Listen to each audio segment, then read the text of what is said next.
Shukran Oussada. Bismillahirrahmanirrahim. Assalamu alaikum. Donc j'ai le plaisir de vous présenter le projet Seed for NA. Comme certains l'appellent SIDNA. Hein. Il suffit d'enlever le 4. Alors, le projet, c'est un projet de type CBHE, donc du même type que celui exposé par Oustad Berkhouja, et qui porte sur tout ce qui concerne les infrastructures de données spatiales, Spatial Data Infrastructure, et l'observation de la Terre. Et donc l'objectif, c'est un projet de capacity building, c'est-à-dire transfert de connaissances, modernisation des curricula au sein des plusieurs universités de l'Afrique du Nord, donc notamment 4 pays. Voilà, donc je vais essayer vraiment d'être bref et donc c'est la place pour avoir un débat, des questions. Et donc je ne vais pas forcément détailler chaque point que vous verrez sur les slides. Je mettrai à votre disposition de toute façon la présentation sur le site de l'université ou là le site du projet, donc aucun problème. Alors, avant de parler du projet lui-même, permettez-moi juste de situer un petit peu le contexte général. Donc, comme on dit, un petit peu planter le décor. Et donc, notamment, c'est un sujet qui a été déjà traité par les précédents intervenants, donc ce qui concerne l'information géospatiale. Alors, de manière un petit peu académique ou plus globale, et là, je reprends quelques extraits d'un document important qui s'appelle Integrated Geospatial Information Framework, d'un organe affilié aux Nations Unies qui s'appelle l'UNGJM, donc qui est responsable de tout ce qui est management de l'information géospatiale à l'échelle mondiale. Alors simplement quelques faits ou quelques définitions. Tout ce qui se passe, vraiment se passe quelque part. Donc pendant des siècles, les cartes ont été utilisées pour la défense, la navigation et plein d'autres usages. Et donc l'information géospatiale reflète un petit peu tout ce qui se passe dans le monde physique, dans lequel des activités humaines, économiques, environnementales prennent place et fournit en quelque sorte une version numérique de notre monde. On peut dire aussi, toujours selon ce document, que l'information géospatiale est une sorte de monnaie, currency numérique, qui permet une prise de décision basée sur les faits, sur la réalité. Et donc, c'est une composante critique importante de l'infrastructure de toute nation et de l'économie du savoir. Parce qu'elle fournit des moyens qui permettent d'intégrer une vaste variété de services gouvernementaux qui vont contribuer dans des secteurs différents, la sécurité nationale, le développement durable, l'environnement, l'agriculture, etc., etc. Alors, un geospatially enabled nation, donc une nation avec des capacités géospatiales, c'est une nation qui partage, intègre et utilise une large variété de données qui permettent d'atteindre des bénéfices économiques, sociaux et environnementaux. Donc voilà pour la généralité. Alors j'ajouterai enfin que même à l'échelle internationale, il y a encore un manque considérable en ce qui concerne la prise de conscience et la compréhension du rôle vital et intégratif de l'information géospatiale, notamment avec ce qu'on appelle les infrastructures nationales de données géospatiales, les NSDI. Alors, petite définition de ce que c'est un NSDI, qui est peut-être un concept un petit peu récent ou là, du moins méconnu. C'est une infrastructure de données, donc numérique, qui implémente un framework de données géographiques, de métadonnées, d'utilisateurs, de politiques, d'outils, qui permettent, en fait, d'accéder de manière simple à une information géospatiale, de manière flexible, sur n'importe quelle plateforme, de n'importe quel type de terminal, n'importe quel type d'application. Et donc, c'est une infrastructure qui favorise l'ouverture. Une autre définition, c'est SDI est une série d'agreements, donc d'accords coordonnés sur des standards technologiques. Donc, il y a une composante technique qui concerne donc le numérique, l'accès, le réseau, les serveurs, les bases de données, l'information elle-même. Et puis, il y a aussi une composante importante qui est composante institutionnelle, de gouvernance. C'est-à-dire qu'il faut des accords, il faut les licences, il faut une politique qui permette de favoriser le partage de l'information et la rendre accessible à tout utilisateur. Observation de la Terre, donc c'est un petit peu la récolte d'informations sur les systèmes physiques, chimiques et biologiques de notre planète. Et donc, elles peuvent être utilisées notamment, comme on l'a vu très bien sur la première présentation, notre ami du CTS, à travers les technologies du remote sensing. Et donc, l'observation de la Terre est utilisée pour monitorer et évaluer le statut et les changements dans les environnements physiques et ceux construits par l'homme. Alors, pour revenir au projet, Seed4NA, donc il y a un projet qui a commencé en 2020, exactement avec la pandémie de la Covid. Donc voilà, ça tombait pile. Donc la pandémie m'a trop acheté le projet. Hein. Voilà, donc je dis ça parce qu'en même temps, bon, vous voyez, c'est évidemment un frein, c'est un obstacle, parce que rien ne remplace, surtout lorsqu'on est en phase de démarrage. Donc Immacupagis, heureusement, il avait démarré, mais bon, Seed4NA, malheureusement, on avait vraiment tombé pile. Mais malgré l'obstacle, parce que des fois, pour nouer de collaboration, mais les gens, etc., pour travailler de manière efficace, il faut avoir quand même une certaine niveau de connaissance ou là, de complicité, je dirais. Mais malgré cela, je dirais quand même qu'on a remplacé ça, bien sûr, qui met tout le monde, hein, c'est par les outils en ligne, mais je dirais que grâce quand même à une disponibilité très importante de tous les partenaires, on a pu quand même avancer de manière satisfaisante jusqu'à présent. Donc le projet est à mi-chemin. Donc il y a des choses qui ont été faites, et puis bien sûr, plein de choses restent à faire encore. D'accord ? Alors l'objectif du projet en 2 phrases, c'est improve, donc améliorer la qualité de l'éducation supérieure dans les domaines des SDI et de IO, et surtout améliorer sa pertinence par rapport au marché de travail, en améliorant le niveau de compétences et des skills à travers le développement de curricula récents, modernes et innovants. Donc, faites le don. Alors, le projet réunit 14 partenaires, donc notamment 9 qui sont de l'Afrique du Nord, donc l'Égypte, Tunisie, Algérie, Maroc, et des partenaires européens, donc qui sont, je dirais quand même, des institutions assez réputées faites le domaine. Je dirais par exemple KU Leuven ou l'université de Bochum en Allemagne.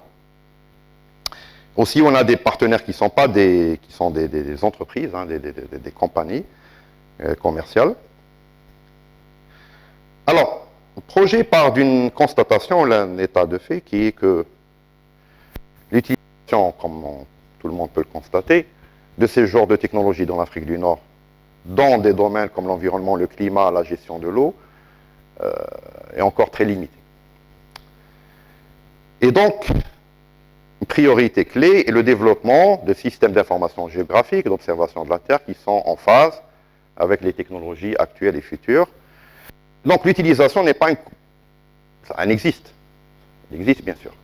Mais pas au niveau qu'on observe dans certains pays. Encore loin.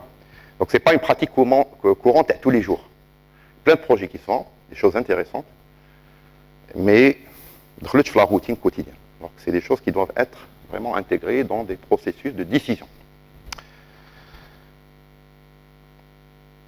Donc, le projet propose une modernisation systématique des curricula donc, qui traitent le sujet. Donc tout ce qui concerne les technologies et les approches qui permettent la collection, la gestion, la dissémination de l'information géospatiale à l'échelle multidisciplinaire par essence, et aussi cross-border, c'est-à-dire à travers encore à l'échelle internationale. Et donc les formations académiques et VET, et vraiment c'est VET pour dire Vocational Training, donc les formations professionnelles, donc à destination de professionnels qui sont déjà sur des cadres d'entreprise, etc., doivent donc suivre ces développements et tackle, donc appréhender ou traiter des aspects technologiques qui permettent de maintenir de telles infrastructures et surtout de solve, et vraiment d'essayer de résoudre ou de répondre à des problématiques réelles qui vont être différentes d'un pays et d'un autre. Et c'est là un petit peu la spécificité de ce projet. Et donc, on a identifié dès le départ ce qu'on appelle les target groups. Dans chaque projet, il y a des target groups. Donc ici, c'est bien sûr le staff académique et les étudiants des universités partenaires, mais au-delà, les universités, au sens plus large, les universités, toutes les autres universités dans ces pays peuvent, bien entendu, bénéficier des résultats du projet, mais aussi un autre groupe important qui est les professionnels. Alors, les professionnels du secteur dans SIAIO, elles se trouvent dans les administrations publiques, dans les organismes publics, dans les compagnies privées, aussi dans le monde associatif. D'accord? Et donc, on souhaite aussi répondre à des besoins en fait, de la catégorie à travers ce qu'on appelle vocational training, des formations de cadre, des formations, pourquoi pas certifiantes, etc. Donc, il y a plein de façons, d'idées, et qui vont différer d'un projet à un autre. Alors, je vais présenter un petit peu rapidement ce qui a été fait. Donc, je vais me concentrer à les résultats plutôt que sur la méthodologie.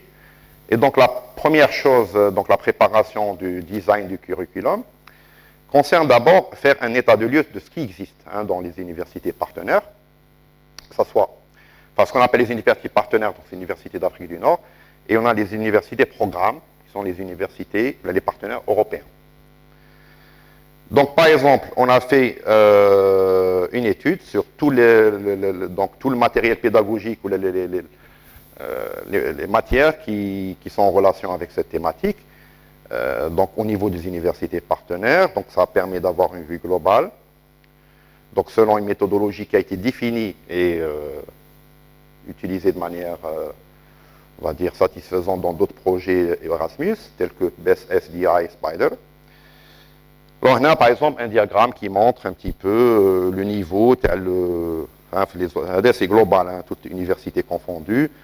Par exemple, le niveau, est-ce que c'est au bachelor, master, est-ce que c'est des formations LLL, lifelong learning, donc formation tout au cours de la vie. Le format de teaching format, donc est-ce que c'est des lectures, est-ce que c'est fieldwork, est-ce que c'est des practical training. Le type aussi de learning material. Donc tout ça, ça a été fait et analysé dans un rapport. Un deuxième travail que nous avons fait, on a fait une étude, un sondage auprès de professionnels, chaque pays, pour un petit peu essayer d'identifier leurs attentes en termes de compétences par rapport aux ingénieurs, enfin, au cadre que l'université va former. Donc, faire de la thématique. Donc, nous avons eu, là je passe au slide, pardon, le slide j'ai un petit peu précédé, voilà. Ça concerne de la partie. Donc, l'Algérie, par exemple, on a eu les réponses de 41 organismes. Donc, un petit peu, on est en la moyenne des autres pays. Alors, c'est des organismes pour la plupart publics, peu de privés, parce que, bon, c'est la réalité. Le secteur privé reste très peu développé dans ce pays, fait le domaine. Et donc, je citerai, alors, qui sont les utilisateurs de l'information? Là, les producteurs. On peut distinguer les producteurs de l'information géospatiale, de ceux qui l'utilisent. Donc, par exemple, tout ce qui concerne la direction des forêts, direction de l'agriculture. On a aussi des cabinets de développement, des instituts de développement, nos amis aussi du CTS et d'ASAL en général, et de transport, tout à fait, absolument. Nous avons eu, on a des réponses, par exemple, la société de tramway, donc voilà. Donc, tout ce qui sont, donc on a essayé de toucher un maximum de gens, bon, on a obtenu. Alors, après, il y a eu une analyse qui a été faite à l'aide Alors, c'est une étude très détaillée, parce que vraiment, on a arrivé, non seulement les compétences techniques, fait le domaine, donc c'est de la géomatique, c'est de la géodésie, c'est du computer science, mais aussi des compétences managériales, des compétences de communication, etc. Donc, ce qu'on appelle les soft skills. Donc, si vous voulez voir un détail, donc il y a un rapport, il y a aussi une très bonne présentation faite par M. Arrivé, qui est ici présent, qui l'a présenté dans une journée, donc vraiment il détaille et qui est accessible sur le site web du projet, que je vous donnerai tout à l'heure le lien. Voilà, il y a aussi un survey qui a été fait sur le vocational training, donc ce qui était proposé en termes de formation professionnelle chez tous les partenaires. Et pour la plupart, on remarque que on a rarement des formations certifiées, donc pour la plupart, c'est des formations non certifiées qui prennent différents formats, soit des sessions intensives, soit des formations comme nous avons en Algérie de type PGS, donc de post-graduation, etc. Voilà, donc je vais passer à de la partie, et là, on a un petit peu répertorié quels sont les cours proposés par chaque partenaire, par exemple dans des domaines qui m'a la photogrammétrie, observation de la Terre, GIS, SDI, et application. Par exemple, il y a beaucoup de cours qui traitent sur la gestion des eaux, sur les problèmes d'agriculture, etc. Voilà, donc à partir de ces constatations, il y a un travail qui est en train de se faire, donc en développement des cours, des matières. Donc l'idée du projet, c'est pas enfin dans ce cas, de manière générale, dans ce type de projet, chaque partenaire est libre un petit peu par rapport à ses ambitions, à ses compétences, à ses ressources humaines, aux contraintes nationales qu'il peut y avoir, de proposer des nouveaux curricula, etc. Donc là, on va travailler sur un pot commun, donc un ensemble de savoirs, de connaissances, de compétences qui seront bien ficelées, donc, et qui aussi prennent en compte nos propres problématiques. Hein, ce n'est pas juste de l'importation, SDK, on essaie quand même d'apporter l'Algérie, par exemple, nos amis CTS, moi, par exemple, les domaines qui sont une priorité nationale pour nous, qui mêlent l'agriculture. Nous sommes un pays semi-aride, donc là, le problème de gestion de eau est très, très important, etc. À partir de là, chaque partenaire, alors il y en a qui vont faire des masters, il y en a qui vont faire des bachelors, il y en a qui... D'accord. Donc voilà, moi, profiter de cette connaissance et d'échange d'expérience. Alors, qu'il y a l'aspect contenu, knowledge, mais aussi un aspect présent sur le projet, c'est que maintenant, de plus en plus, et ça c'est au-delà du thème du projet lui-même, les méthodes d'enseignement ont beaucoup évolué les dernières années, et surtout, moi je dirais même que l'épidémie, la pandémie Covid a joué le rôle d'accélérateur. Maintenant, l'enseignement vertical, c'est en voie de disparition. Parce qu'on a un monde de formation, elle est disponible, elle est pas chère, elle est accessible. Donc on s'oriente plus vers les types d'enseignement, ce qu'on appelle le case-based learning, de project-based learning, group-based learning. Donc ce genre de learning, c'est quoi? C'est-à-dire, oui, on va confronter les étudiants directement avec des projets appliqués dès le départ, où ils vont travailler soit tout seuls, soit en groupe, et pendant leur réalisation de projets ou des objectifs, ils vont apprendre. De manière très interactive, etc. Donc, c'est un petit peu, on essaie un petit peu de s'inspirer. C'est des révolutions, là, des choses qui vont mettre du temps mais on essaie quand même donc, il y a l'aspect pédagogique que je trouve intéressant. Pas que l'aspect que je trouve va au-delà ça concerne toutes les disciplines, hein, il n'y a pas de souci. Alors, à notre terme, je dirais, alors, nous ne sommes pas, je vais dire la vérité, nous ne sommes pas, moi je suis un département computer science. Moi je ne suis pas un géomaticien, je ne suis pas géodésie. Il y a des universités où il y a des facultés de géo-informatique, ou de géomatique, ça dépend le terme utilisé. Alors, nos amis de l'université d'Oran 2, ils sont spécialisés dans le domaine. Donc l'ambition, ce n'est pas de proposer des cursus. Ce qu'on souhaite, et c'est un petit peu l'approche dès le début du projet, c'est introduire le genre de contenu, de savoir. Il y a différents niveaux, le master, le PhD pour les gens qui veulent faire des thèses, aussi à travers des formations de post-graduation spécialisées, comme celle qu'on va ouvrir cette année, des formations de la carte, etc. Et donc, ce qu'on peut apporter comme informaticien, c'est que des technologies, comme beaucoup d'autres, ont recours actuellement de plus en plus aux technologies numériques, les plus avancées. Le machine learning, les services web, différents types de développement, de plateformes, etc., etc. Et donc, c'est là où on peut apporter, effectivement, notre savoir-faire dans ce domaine. Et donc, voilà, donc l'approche TNS, c'est ça. Pour l'instant, ce n'est pas vraiment de nous focaliser sur un thème. Donc on va commencer par ça. La thématique de SDI est complètement centrale. Vous pouvez cursus enseigné ici. Infrastructures ne sont pas. Il y a des projets qui sont en cours.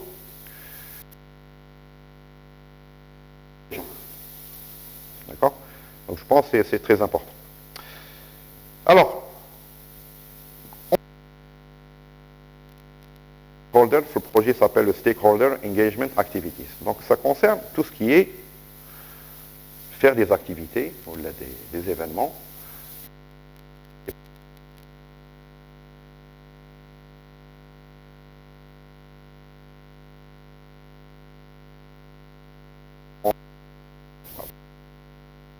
De l'âge, donc nous sommes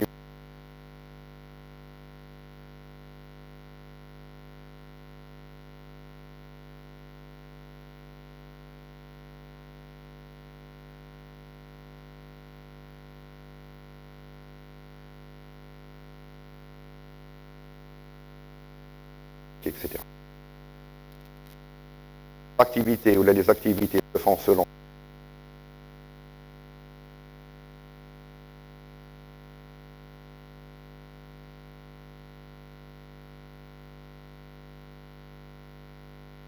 de l'état de notre pays ou des pays, le développement de ces technologies. Alors que ce genre de documents, d'informations manque terriblement. On trouve des références à droite et à gauche, mais il n'y a pas une étude systématique qui veut dire... Alors, ça concerne, et là je vais présenter un petit peu le rapport sur lequel on travaille. Et aussi, c'est ce qui, comme j'en ai parlé tout à l'heure, JAIO, c'est des problèmes spécifiques qui peuvent varier d'un pays à un autre. Il y a des pays qui sont plus intéressés par les problèmes de l'urbanisme, des pays plus organisés par les problèmes environnementaux, ou la désertification, ou les feux de forêt, plein d'aspects. Et donc, il faut que le tennis, le contenu, parce qu'après il y a la technologie, après l'application. Alors, le rapport qui goûte comme c'est quoi le landscape dans un partner country? D'abord, il y a tout ce qui se fait au niveau policy et institution, gouvernance et institution. Donc, tous les pays se sont dotés de législations qui permettent un cadre d'échange d'informations géospatiales. Parce que géospatial, il y a des informations qui peuvent être accessibles à tous, il y a des informations qui sont de nature plus sensible. Et donc là, avec un accès restreint, etc. Donc il y a beaucoup de pays où il y a, par exemple, Inspire, qui est une initiative européenne, où tous les pays de l'Union européenne ont mis en commun un service, ce qu'on a un SDI, qui permet d'accéder, un accès large, à plein de services ou de données géospatiales. Vous avez besoin d'informations qui concernent le cadastre, ou le réseau, les eaux, tel village, finalement, aucun problème. Enfin, une bonne chose, ou la Suède, ou etc. Et donc, des arrangements. Aussi, ça concerne quels sont les producteurs de données géospatiales. Nous avons la chance d'en avoir nos amis de l'ASAL, c'est un producteur de l'information géospatiale, parce qu'il opère des satellites, il récupère des images, il les traite, etc. C'est une source, bien sûr, très très importante d'informations géospatiales. Les collaborations internationales. Alors après, tout ce qui concerne les plateformes, sont les fundamental datasets. Chaque pays doit mettre à jour et maintenir des datasets importants qui ont été définis par les Nations Unies.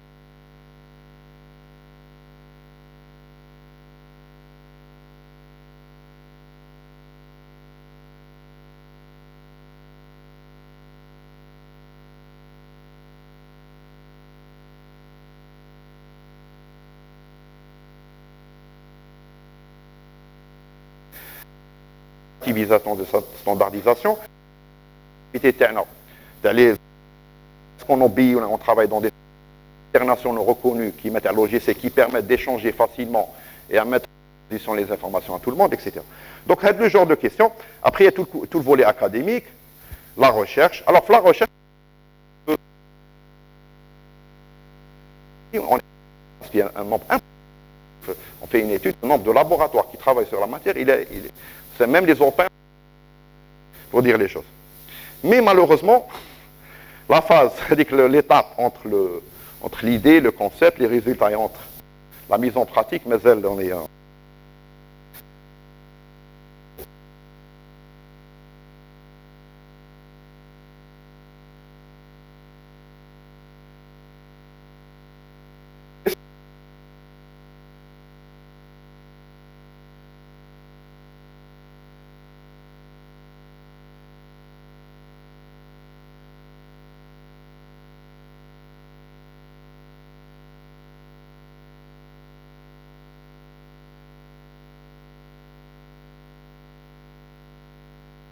les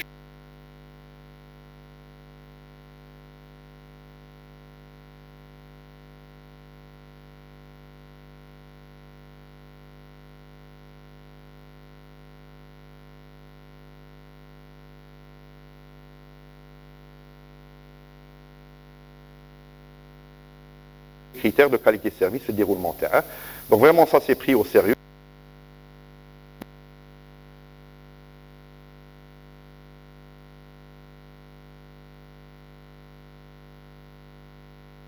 Ça c'est l'informaticien qui parle. D'assurance qualité qui sont très avancés. Donc par exemple, il y a tout un ensemble d'indicateurs qui peuvent permettre de mesurer la qualité d'un délivrable, l'impact dans le projet sur les Specified Target Groups, le succès des projets. Donc ça soit, alors il y a des indicateurs à court terme, à moyen terme et à long terme. D'accord? Voilà, donc je vous laisse après regarder et vous pouvez, comme les documents Hadoop, ils sont sur le site du projet. Hein, donc vous pouvez tout à fait les consulter. Voici le site du projet. Le projet, il est présent aussi sur les réseaux. Donc, actifs. Des letters qui sont édités régulièrement, qui permettent de présenter les partenaires. L'université d'Oran sera le 5e, pas encore, mais il y a un bon texte. Donc pour présenter l'université, etc. Les activités actuelles et les meetings, les événements, etc. Voilà, dernière chose de laquelle je voudrais parler, simplement un événement online qu'on a organisé en juin, donc avec nos amis de partenaires de l'ICHB. Et c'est vraiment le premier événement Stakeholder Engagement qui a été tenu le projet lui-même. Alors on l'a fait en ligne pour les raisons que vous savez, mais moi je pense qu'il a été un événement assez satisfaisant, de par la variété des sujets et des problématiques qui ont été adressées. Il a associé aussi bien des gens académiques, donc, mais aussi des gens, des professionnels. Monsieur Paroui est là, donc elle a intervenu, on le remercie encore. Et aussi des acteurs du secteur privé, des startups. Il y a des startups vraiment qui essaient de démarrer une activité, intéressant. C'est bien l'enseignement ou la formation, mais même créer des plateformes numériques, etc., qui permettent l'échange de ce type d'informations. Là, on a le développement et les études rurales. Donc, ils font beaucoup de choses intéressantes fait le domaine. Il vraiment un recours assez intéressant au système d'information géographique, aux remote sensing, etc. Parce que les prochaines vidéos sont encore disponibles sur YouTube, donc vous pouvez trouver le lien sur... Et nous avons eu plus de 660 participants. Bien sûr, faire en soi des expériences. Nous souhaitons bien sûr renouveler ce genre d'événement, parce que c'est important de maintenir un lien continu entre différents acteurs de ce domaine, pour mieux se connaître et mieux voir ce que font les autres. Et la prochaine fois, bien sûr, on essaiera de faire ça en ciel, toujours avec une collaboration telle ça passe très bien.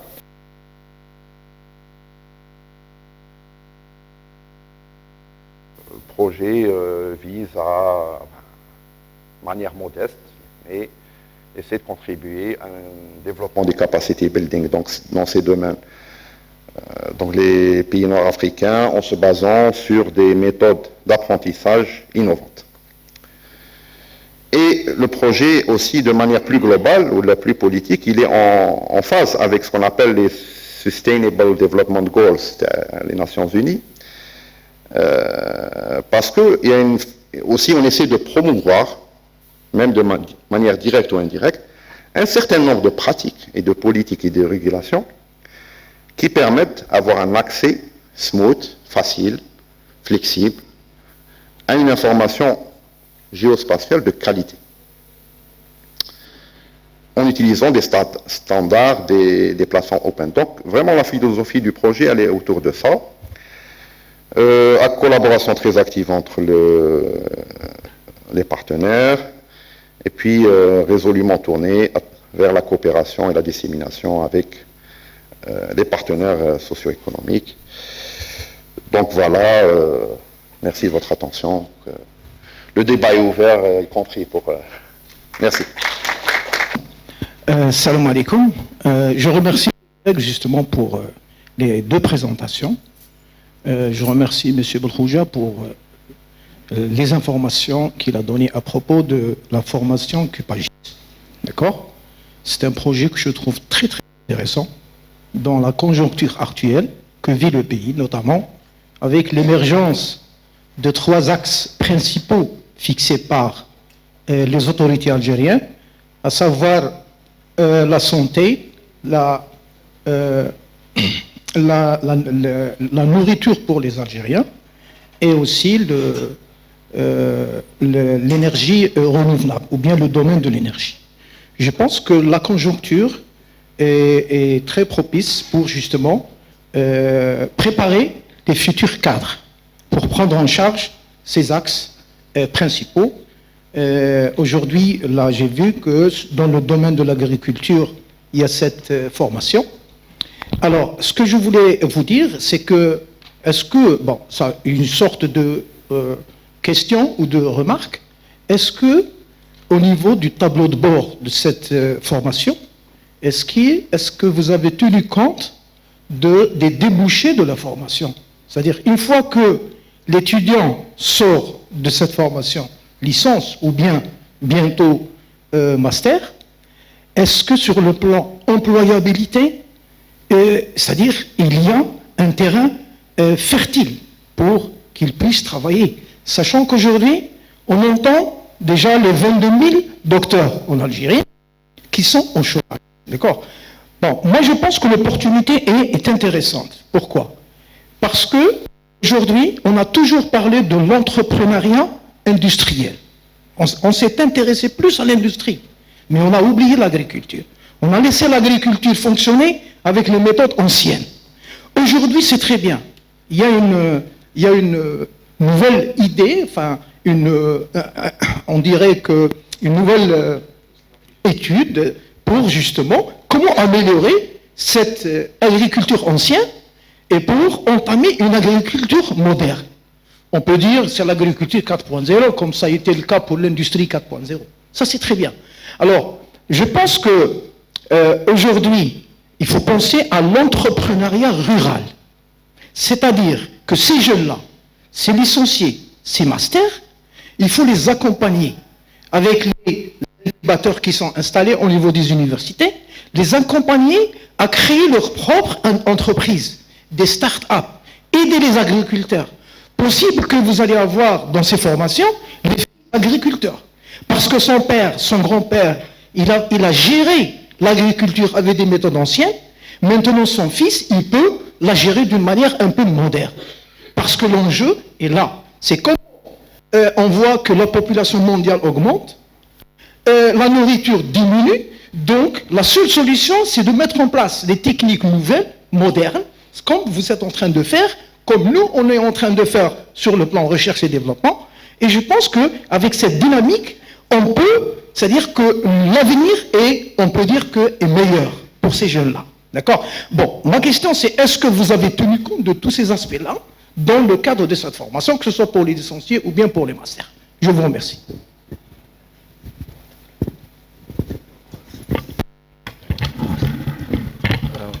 Nous, en tant que notre mission, c'est de développer un plan de formation dans ce sens-là, c'est-à-dire préparer les futurs licenciés en agriculture de précision en monde socio-professionnel. Donc on a travaillé sur 2 dimensions. Déjà au niveau du contenu de la formation, donc au niveau des 6 semestres, des 5 premiers semestres. Donc il y a des unités fondamentales, mais des méthodologiques et des unités transversales.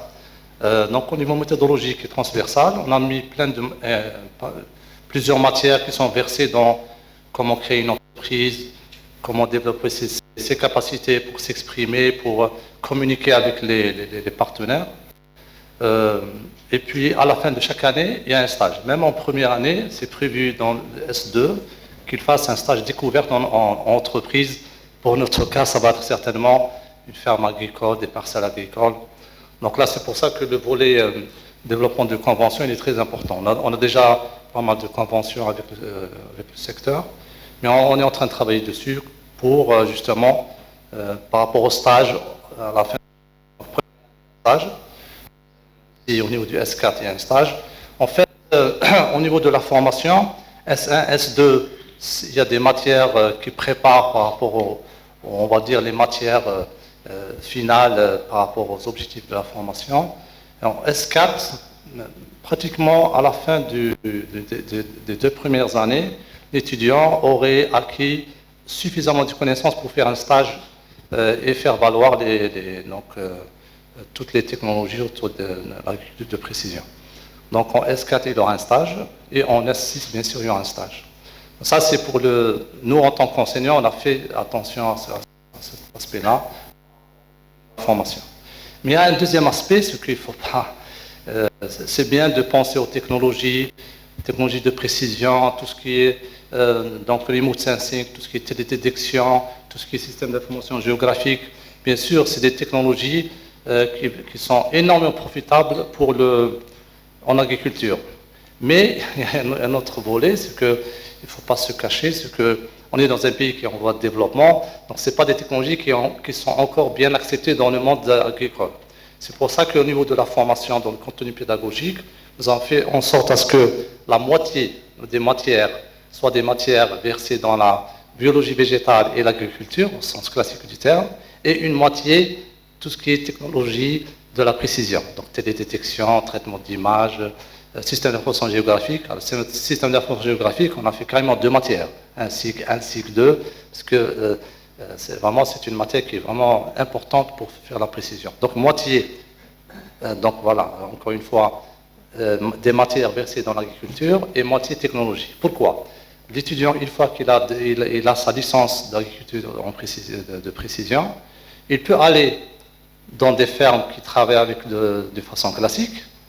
Et si l'opportunité se présente pour soit faire valoir ses connaissances dans une ferme qui a déjà ces technologies-là, ou carrément apporter cette technologie.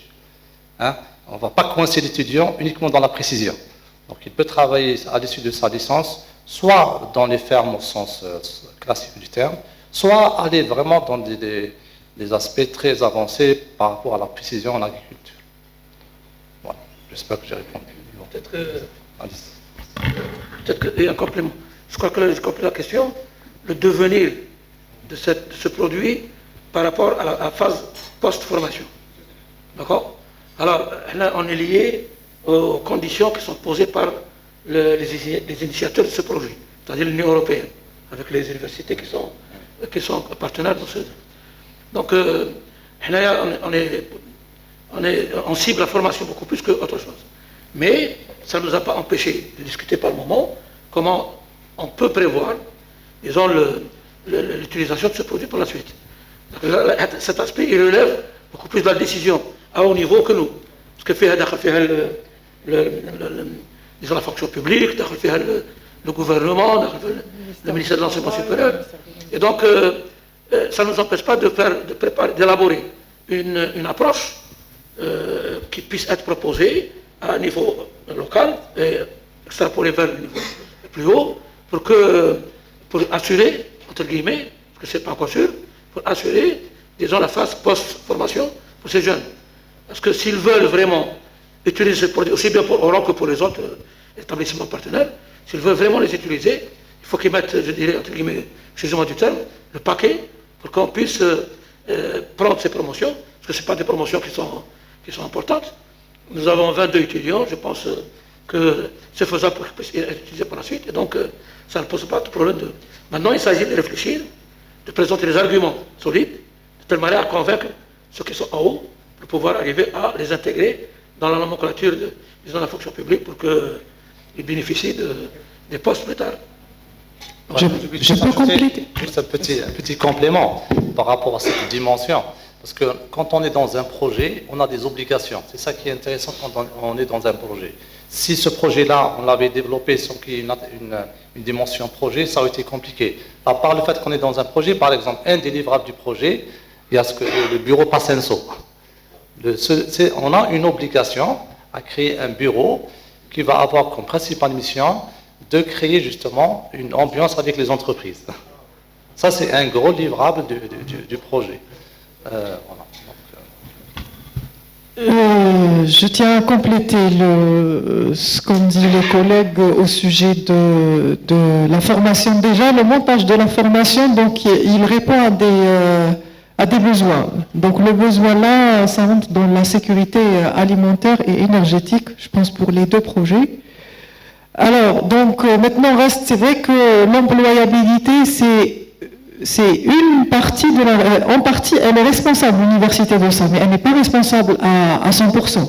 Donc, comme l'a dit le professeur Bourgoja, c'est une responsabilité partagée entre le gouvernement et d'autres secteurs. D'accord ? Donc, ils viennent, les collègues, de dire qu'il y a des matières d'entrepreneuriat.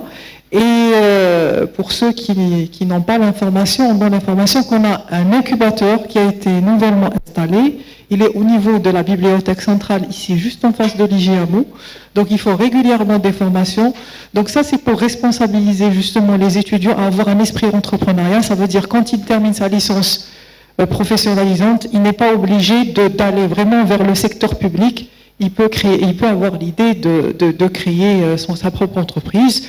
Donc, en Algérie, je pense, pour moi, le meilleur exemple d'entrepreneuriat et de start-up qui a bien marché et qui est versé dans le domaine plutôt du deuxième projet. Donc, c'est l'application Yassir. L'application Yassir sur votre téléphone, vous allez avoir le réseau de taxis qui sont dans la zone où vous voulez prendre un taxi. Donc, et ça, je pense que ça s'est fait en collaboration avec les images satellitales. C'est pas les images d'ici, donc c'est à travers un réseau international. Voilà. Donc ça, c'est un exemple très simple. Donc, développer des applications, donc associer l'agriculture aux technologies nouvelles d'informatique et aussi, comme l'a dit le professeur Lebah, tout ce qui est machine learning, tout ce qui est réseau de neurones, tout ce qui est traitement de grandes données. Donc, c'est devenu un outil pour toutes les spécialisations. Donc, et l'exemple vivant, bien sûr, c'est la spécialité de l'agriculture de précision pour laquelle on souhaite beaucoup de succès et qu'elle apporte à notre pays beaucoup de prospérité par rapport au futur des diplômés, Inch'Allah. Voilà. Donc, si vous avez d'autres questions, les gens du CTS, parce que justement, dans le cadre des deux projets, on a pu obtenir une collaboration avec le Centre des techniques spatiales, donc peut-être M. Karoui va donner.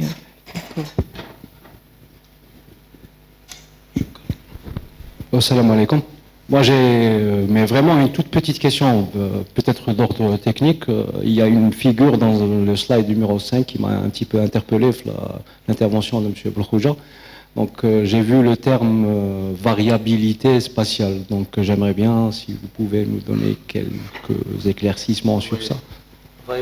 Oui, c'est quoi là? Parce que le principe même de l'agriculture de précision, c'est quoi? Pourquoi on parle tout le temps de précision en agriculture? C'est à cause du phénomène, je dirais, de la variabilité. C'est-à-dire, étant donné une parcelle agricole, même une petite parcelle, on se rend compte, les agriculteurs ils se sont rendus compte très tôt, que les différentes parties, même de votre jardin, si vous avez des différentes parties de votre parcelle, ont des propriétés physiques et biologiques différentes par rapport à la teneur en eau, à la teneur en substances nutritives, en azote, en potassium. Il y a une zone, il y a une partie qui est bien dotée en azote et une autre partie qui est pauvre en azote, par exemple. Et une partie qui est bien humidifiée, une autre partie qui est mal humidifiée. Quand on dit variabilité spatiale, c'est-à-dire à un temps t donné, on prend une image de cette parcelle et on se rend compte que c'est différent. Ça, c'est la variabilité spatiale. C'est-à-dire à un temps donné, j'ai une variabilité au sein de la parcelle par rapport aux propriétés physiques, chimiques, par rapport au niveau du pH, ce que vous voulez, par rapport au rendement. Vous pouvez avoir une partie qui a un bon rendement, une autre partie qui a un mauvais rendement. Ça, c'est la variabilité spatiale, un temps t. Et puis, il y a la variabilité temporelle. La variabilité temporelle, c'est que je prends un point de ma parcelle et je me rends compte que dans le temps, il y a une variabilité. À un moment donné, c'est très productif. À un moment donné, c'est pas bien. À un moment donné, c'est bien. La teneur en substances nutritives, il y a des substances qui sont présentes. Plus tard, il y a moins de cette substance. Je ne sais pas si je réponds. Mais... Oh oui, merci. En fait, ma question, elle était beaucoup plus d'ordre technique. Et, disons, sur le plan algorithmique, comment vous réalisez ça? Est-ce que c'est de l'interpolation? Comment vous faites ça? Je peux compléter là-dessus. La notion de variabilité, dans les conditions où nous sommes, il est vrai que dans un milieu, qu'il soit biotope ou qu'il soit atmosphérique, il y a toujours des facteurs, il y a une complexité des facteurs. Et l'interaction entre ces facteurs est très complexe aussi. Donc il y a toujours ce qu'on appelle les facteurs limitants qui posent problème. Il y a un facteur qui soit en dessus, soit en dessous d'une norme qui est déjà établie. Donc il a pris l'exemple de la nutrition. S'il y a, je vais donner un tel technique comme ça, je ne sais pas si tout le monde va comprendre, si on donne plus d'azote à la plante, il va y avoir une réaction qui va se dérouler entre les autres éléments qui sont autour pour empêcher l'azote soit d'être absorbé, soit de ne pas être absorbé. Donc dans la variabilité, on va beaucoup plus sur le plan de l'hétérogénéité du milieu.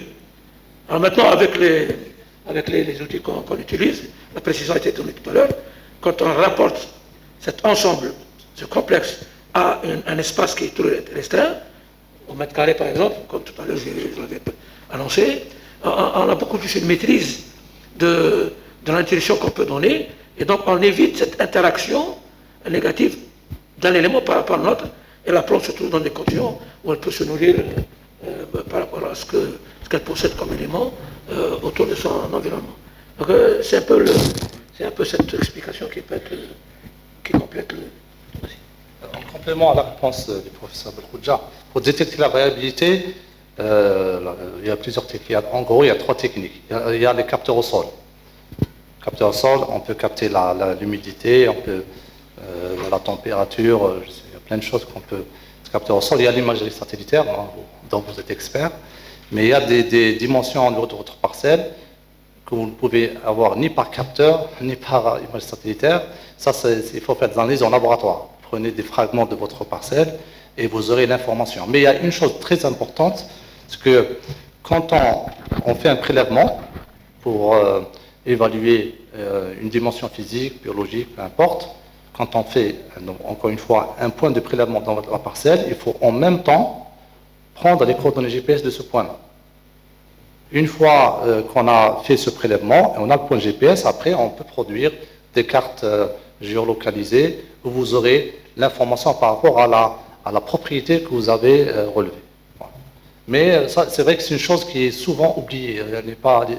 On n'en parle pas quand on regarde des cours sur la précision en agriculture, c'est le fait de faire des analyses en laboratoire. Ça se fait aussi. Hein. Parce qu'il y a des choses qu'on ne peut détecter ni par télédétection, ni avec des capteurs au sol. Chocolat.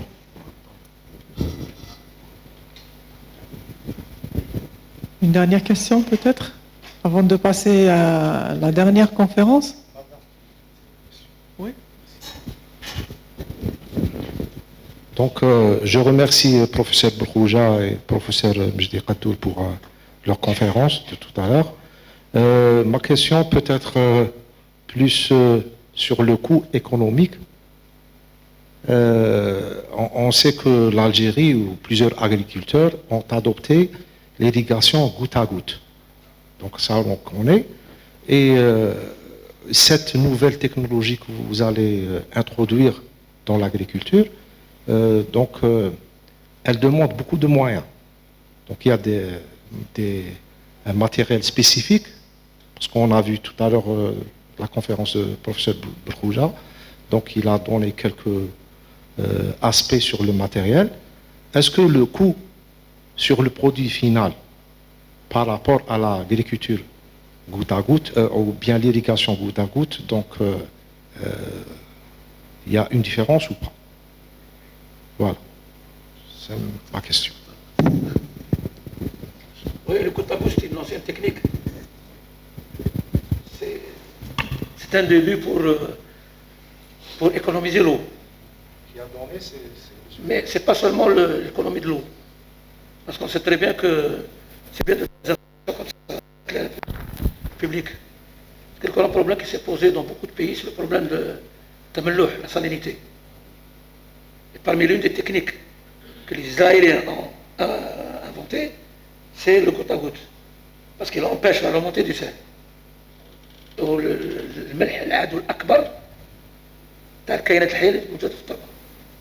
Donc ils ont utilisé l'eau qui provient du goutte à goutte, c'est une eau qui est utilisée seulement par la plante. Donc l'évaporation, ça n'existe pas.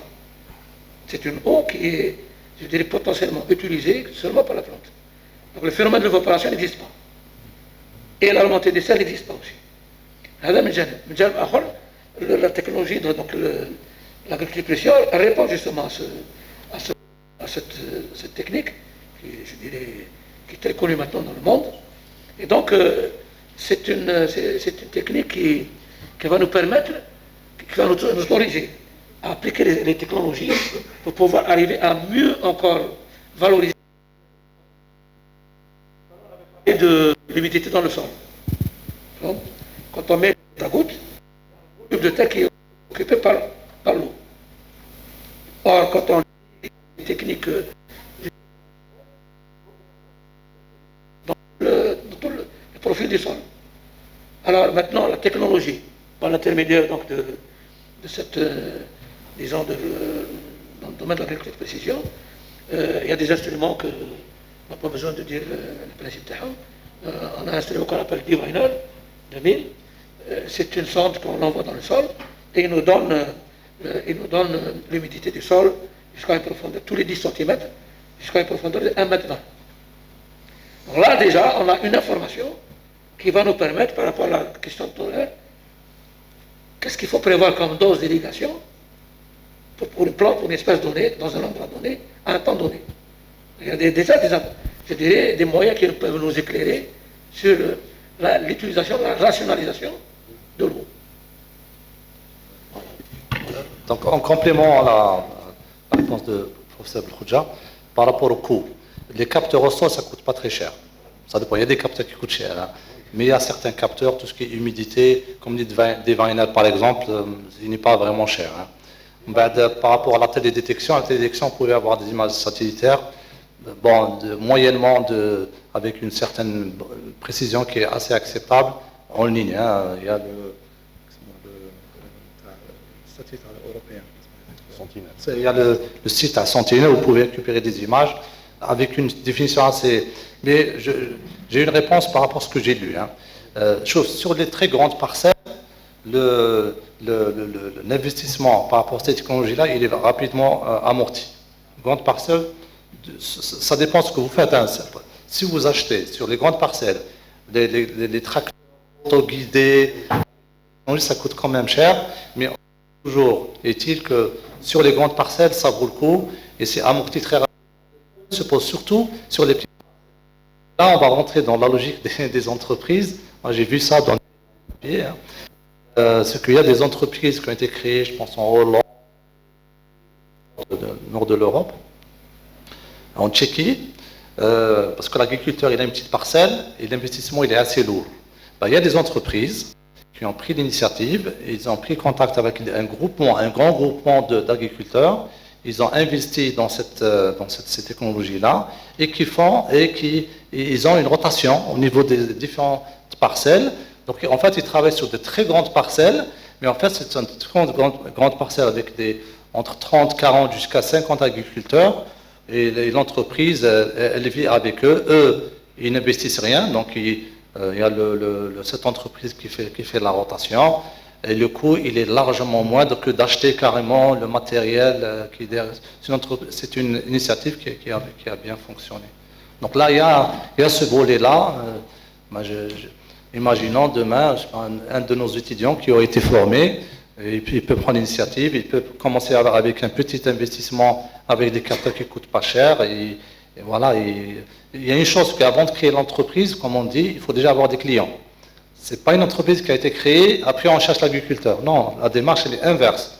C'est-à-dire, ce que j'ai lu, c'est que voilà, ils ont commencé tout d'abord. Il y a même des liens sur YouTube, vous pouvez les regarder. Ils ont commencé tout d'abord par prospecter, ils ont réussi à regrouper les agriculteurs et après ils ont créé leur entreprise. Voilà. Merci. Il y a un cours d'économie qui est programmé dans la formation. Pour évaluer le coût de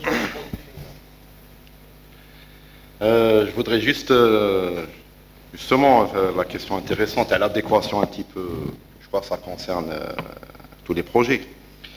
L'adéquation entre l'offre de l'université de manière générale et le marché de l'emploi. Moi, je crois aussi que des fois, le besoin, il faut le provoquer. C'est-à-dire, l'université, il ne faut pas... Bon, bien sûr qu'elle doit être à l'écoute, s'adapter au milieu dans lequel elle exerce. Mais des fois, il faut jouer aussi le rôle de locomotive.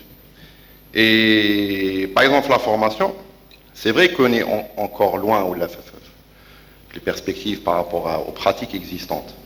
Mais la rationalité ou maintenant l'agriculture de précision, le besoin est clair. D'abord, en ce qui concerne le contexte international, donc toutes les questions de rendement, etc. Mais même le contexte mondial, le réchauffement climatique. Donc il y a plein de questions qui... Je ne sais pas en France, mais à tout le barrage, il y a des plans d'investissement de 30 milliards sur 5 ans. Et notamment l'agriculture de précision, elle occupe une bonne partie. Notamment l'utilisation de l'intelligence artificielle, etc.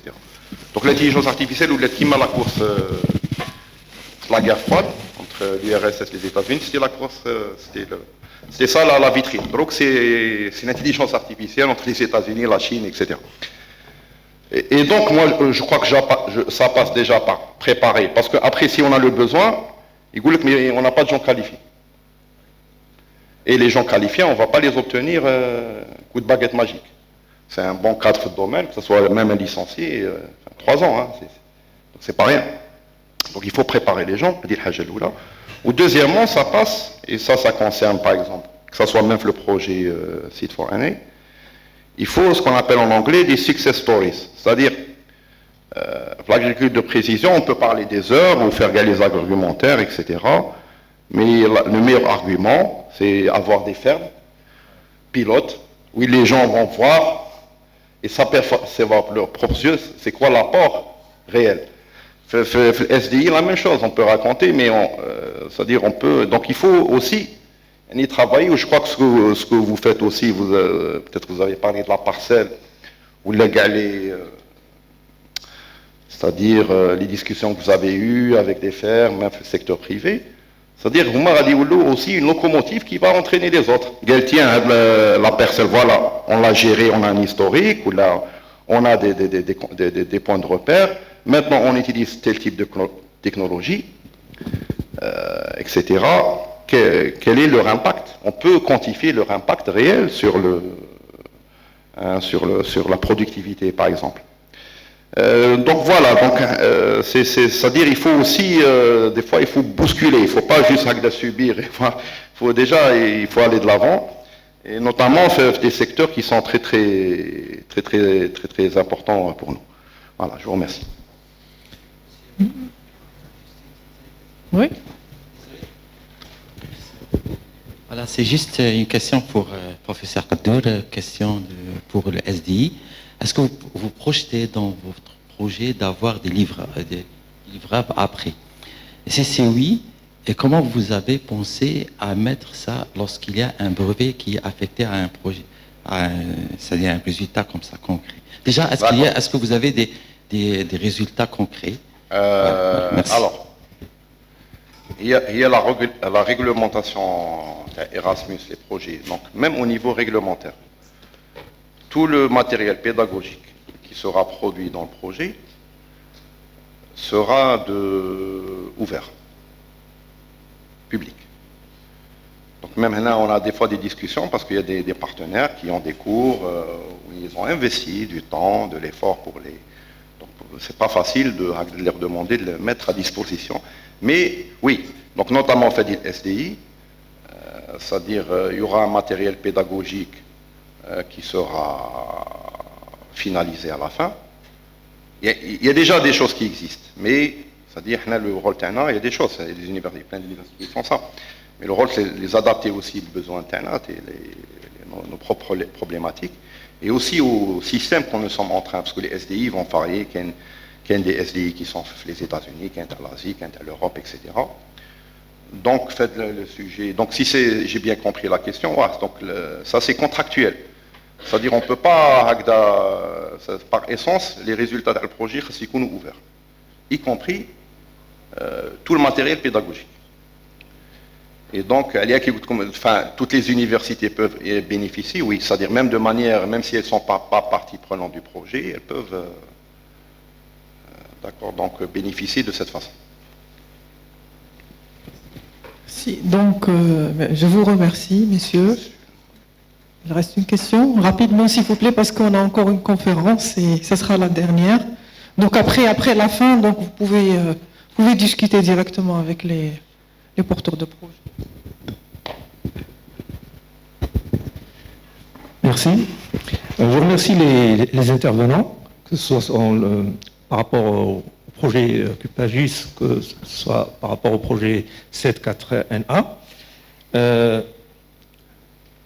Ces deux projets sont, le constat, c'est qu'ils sont à la confluence de deux domaines qui sont fondamentaux par les temps qui courent, c'est assurer un développement socio-économique se basant sur l'utilisation des technologies, en particulièrement de plus en plus la technologie numérique, et en concordance avec les impératifs environnementaux. Les impératifs environnementaux en relation avec le changement climatique et par rapport aussi à voir au niveau de chaque pays comment assurer la sécurité alimentaire, qui est une chose fondamentale, assurer la sécurité fondamentale, alimentaire dans les pays respectifs. Et par rapport aux outputs de ces projets, entre autres le projet Cupagis, ça sera le plus important output, ça sera la formation de ces licenciés, une licence professionnelle, et qui vont être les passeurs d'idées et de passeurs de techniques au niveau de leur futur domaine d'exercice une fois qu'ils seront formés. Mais la question, c'est par rapport au secteur utilisateur, est-ce que le secteur utilisateur est apte à accepter ces visions nouvelles de gestion de la ressource agricole, de la ressource hydrique qui est utilisée.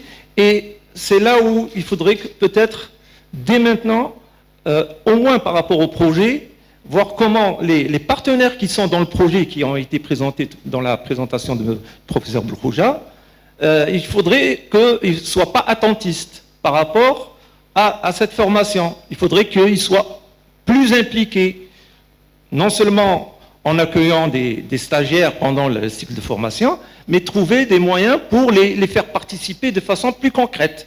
Un exemple, au jour d'aujourd'hui, par exemple, dans cette réunion, est-ce que les représentants de ces secteurs sont là?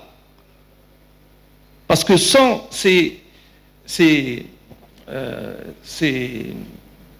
le domaine utilisateur, on aura beau aller loin dans les formations, dans la qualité des formations, si l'attente, elle est mitigée de l'apport des de la part des utilisateurs potentiels, malheureusement, il y a des expériences passées qui ont montré que des projets faits dans le cadre de la coopération internationale n'ont pas abouti ils ont buté sur les réalités du terrain, puisque les utilisateurs potentiels ne sont pas encore dans cet état d'esprit.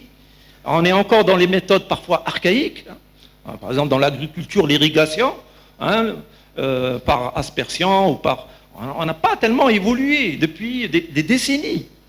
Et c'est par rapport à ça que je voudrais savoir s'il y a des initiatives supplémentaires pour que ces partenaires soient impliqués dans la formation et aussi dans la mise en œuvre de projets communs, des projets PNR par exemple, où c'est plutôt la Chambre de l'agriculture d'Oran, par exemple, qui est porteuse d'un projet avec un laboratoire de recherche.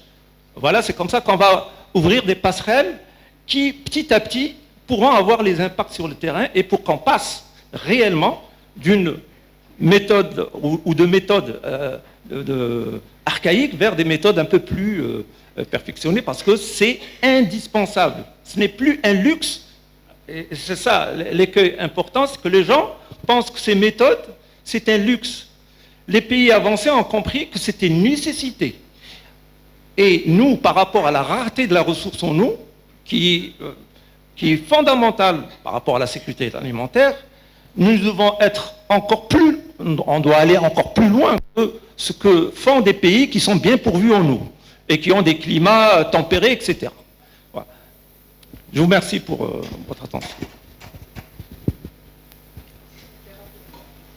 Oui, rapidement. Je ne sais pas comment répondre. C'est une grosse question. Rapidement. Hein. Rapidement. En fait, il y a la réalité. Hein, il y a nos moyens, il y a nos ambitions. La réalité, il ne faut pas se cacher, parce que nous, on a été voir les centres de formation professionnelle, on a été voir des partenaires. Il y a une réalité qui dit que les gens qui activent dans l'agriculture, ils sont très peu conscients des technologies de précision en agriculture. Ça, c'est la réalité. Elle est ce qu'elle est, mais elle est intéressante, parce qu'en fait, ça veut dire qu'il y a un terrain pour faire travailler les gens. Et puis, il y a nos moyens. Qu'est-ce qu'on a comme moyens? Nous, on est des enseignants. Il y a une formation qui va être lancée. On est dans le cadre d'un projet. On a un budget. D'ailleurs, récemment, ça fait 2-3 semaines, nous avons réceptionné tout un système de capteurs, stations climatiques. On a fait de notre mieux. On ne peut pas avoir tous les capteurs, mais on a un sous-ensemble assez significatif.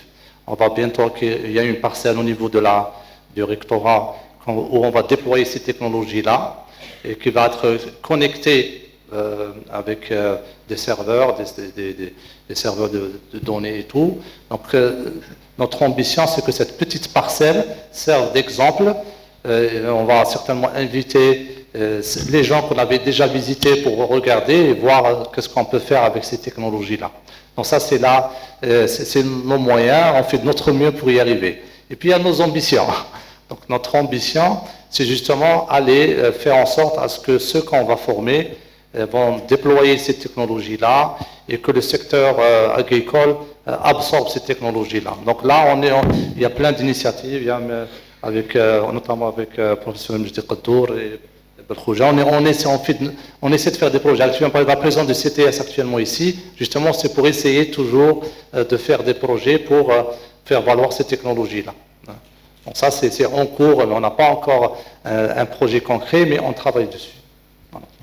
Merci, professeur Lebah.